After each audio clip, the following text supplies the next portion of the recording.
this, that, these, and those. 4 words to talk about nouns in English. That's what we're going to talk about in today's lesson. My name is Caitlin. I'm your teacher here at Learn English on the Internet. Let's go.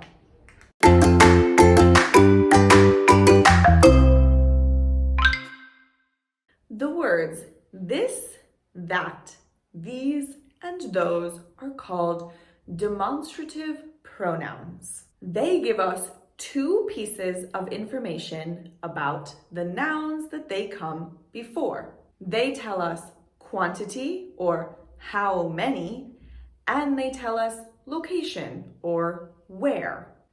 This and that are used for singular nouns or when there is just one thing. These and those are used for plural nouns or when there are 2 or more things. This and these are used to talk about things which are close or near to the speaker.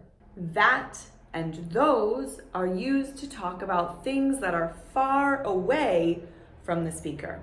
Okay, let's look at some example sentences. This is my watch.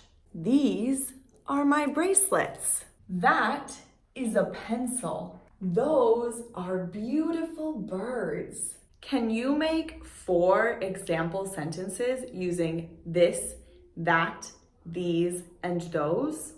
Put them in the comments below and I'll let you know if you're correct. Don't forget to like this video and subscribe to my channel to learn more English on the internet. Thank you so much for being here. See you next time. Goodbye.